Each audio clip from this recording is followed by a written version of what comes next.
The next method I'm going to go over is the electronic testing for gold. And I actually have my electronic tester here. This one is the GXL24 Pro. There's a lot of debate about whether electronic testers are worth the money and whether you should start with electronic or start with the acids. I personally think you should start with the acids. I think it gives you a better idea of really testing gold, seeing how it reacts. You can always fall back on it. Jewelers have been using acids to test gold for like 100 years, and I mean the method just hasn't changed. Once you really know how to test gold with acids, I mean you'll forever know how to test gold. The electronic testers have been around for a while, but they still have quirks. I'll tell you one of the things. I'll tell you first the nice thing about it. Like on this model here, it's got a screen that fully tells you here. It's a full readout LCD screen that when you're testing the piece of gold and you push the button for yellow, white, or rose gold, and it's got a full instructional DVD if you actually get it, it will tell you 13 karat gold, 12 karat gold, 15 karat gold. I mean, it tells you exactly. It doesn't just give you 10, 14, or 18. It will tell you if the item falls in between that. But that is if you get an accurate reading. These things sometimes misread items or they give you a false reading. And there's little things you kind of have to learn about them before they actually are very accurate. One of the other things that's a pain about it is it works with a gel tube. It's got a lightly acidic gel tube that goes in this cylinder. You close this once the gel tube's in there, and a little bit of gel will come out the tip here. You'll take your item and you put it in this little clip. You'll take it with a little bit of acid here. You can't touch the other electrode, but you'll put it close to the piece, push yellow gold for yellow gold, and it will shoot out a reading for you of what it is. Sounds simple, sounds like it'd work great, but one of the things, I mean, there's all kinds of little things you have to remember. Like after you test it, technically, you need to wipe it off and get fresh gel in there.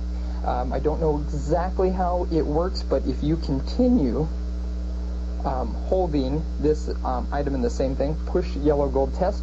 Let's say you got 14 karat the first time. If you push yellow gold again, push the test button again, you might get 15 karat. It slowly increases your test results. So if you don't clear it every time, you may get a false reading. So if you don't clear it and you go to test it, it might be saying that it's 14 karat. If you don't clear it for a lot of times, it might say it's 14 karat when really it's 10 karat.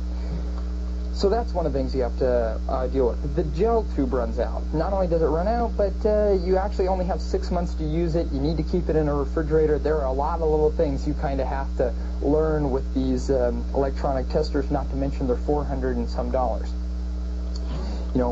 Once you get up and going and your business is big enough, it's probably a good thing to have. It's kind of a nice double check thing. But I really think you need to have the basis with acids so that you can even do a comparison test. If you're solely relying on electronic tester, there will be some times that you're going to get burned, and I really don't recommend just relying on an electronic one. Not a bad tool, but definitely one to consider. One of the ones I have seen that is pretty useful, it's fairly accurate, and it doesn't have the gel. The gel is really the most annoying thing about that tester. It's a new one. I think it's called Acure Gold or Acura Gold or something like that, but it uses a salt pen solution. It's just a pen that's got a little salty tip on it and a little bit of water in there. No gel. You just put the piece on a pad, touch it there, and it'll tell you whether it's in the range of 10, 14. It's not quite as exact as this machine, but it's really simple to use. You don't have to worry about the gel. The nicest thing about that one. And really, those are the only two electronic testers I'd even remotely consider getting. The ones that are 80, 90 bucks, not worth the money. Either stick to acids or really upgrade.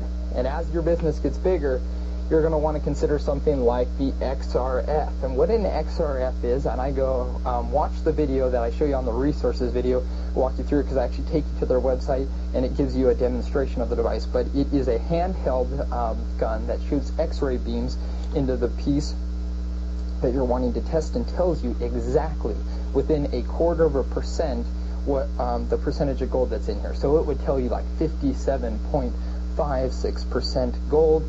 It would even tell you the content of silver or copper that's in the piece. Now, as cool as they are, a couple years back you couldn't really get one for like less than $40,000. I mean, you might get a used one for 28 or 30, but they are really expensive. I mean, they're 40,000 on up.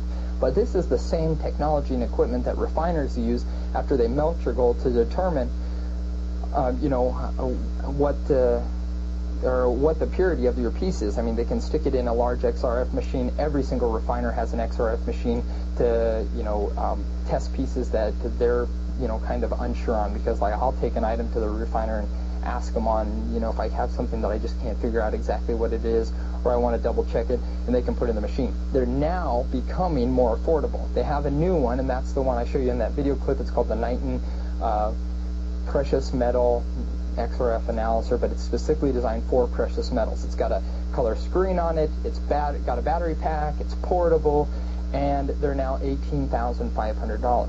Extremely accurate, extremely useful, takes kind of like all the guesswork out of this business. It does platinum, silver, and gold. 18,000 bucks though. But they will give you 1 year interest-free financing when you get to that level. I know at this point that probably just seems so far beyond what you think, but if you really get into this, in 5-6 months you're going to be considering it, and in a year you might even find yourself actually purchasing one. So it's not too far out there. So I want to give you the option, tell you a little bit about it. Those are your 3 methods for testing gold. We kind of actually went over the way to do it with the acids. Talked about electronic a little bit. If you actually get electronic tester, they have a great DVD that walks you through how to do everything on that one. So your final method of testing is actually one of the simplest methods there is. You can actually use a magnet, a very powerful magnet, to test whether an item is potentially gold. The reason why I didn't list this out on the board here initially is this is not near as accurate as using acids, electronics, or an XRF machine. But basically, if you get yourself a rare earth magnet, you prefer rare earth because they have a stronger pull. You'll really see if something is even remotely magnetic. But gold, silver, and platinum are non-magnetic. So, it shouldn't attract the piece at all. So if we had, like, this bracelet, and we run this magnet next to it, the bracelet is not attracted to the magnet whatsoever. If, however, you get an item that tends to do this, let's say you've got this here, and see how that instantly swings over to the magnet. Now in this case, that's actually the clasp, and I'm going to talk about that here. But let's say you were running this down the chain, and that chain instantly hooked over to it. You would know that this is not gold, for sure not gold. Now, just because an item is non-magnetic does not mean that it is gold, because it can be gold-plated. This one that I was actually using as an example is one of those. This is a gold-plated chain, but it is non-magnetic. So if you were only using the magnet test, you would have got burned. You would have bought this, it's not gold, but you would have paid someone for it. So that's one of the things you just have to look out for. I would say magnets tend to be like 80-90% accurate. So if someone has a big pile of gold, I'm going to move these here. If someone has a big pile of gold in front of you, and here I've got a decent amount, you can set this out on a table here, and then you would run your magnet through it and check. If nothing catches or clings to it, you at least know that you've gotten rid of the majority of items that could possibly be magnetic. Then you still need to test. So this isn't anything definitive. It's just a great tool to use at like garage sales, estate sales. If you get a huge bucket of silver, I mean, I guarantee you'll come across someone who's got this huge bowl of silver jewelry that they had. You'll meet some guy at a flea market who's getting rid of a bunch of stuff. You're going to want to lay that out and use that magnet, because in that silver there's going to be metal pins, metal this. So the magnet will easily find those items, then you can clean them out, get rid of that. One of the things that I do want to talk to you about when it comes to magnets is in jewelry, especially in like necklaces, they have a clasp. And on the clasp they've got a spring.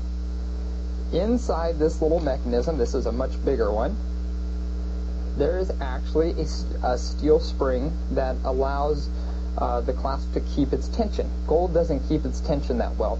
so they use steel. So if you're going through your pile and you notice that right where the clasp is, it's somewhat magnetic, that does not mean it is a non-gold clasp. The clasp can still be gold. All it means is that inside the clasp there is a steel spring. I hear a lot of people teach others that, oh, if that sticks just like that, well, the jeweler put on a gold-plated clasp and they got you. No, it's nothing like that at all. All of them. I mean, this clasp, this is all stuff I just recently bought. It's going to come from, 20, 30 different sources. And every single clasp, I'll show you here, is magnetic. Every single one of them. Even on the items that aren't gold. Because they all have a steel spring in them. The way to check to make sure, if you do want to verify that the clasp is actually gold, is that on the hinge here, generally on a lobster clasp, right on the tongue portion, the part that actually opens up, it will actually be stamped on that. And that's where you're going to want to take your loop and examine that.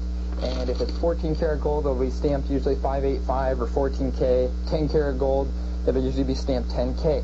But the clasp itself will be stamped, and then the chain will be stamped on a true gold, on an item that's really 10 karat or 14 karat gold.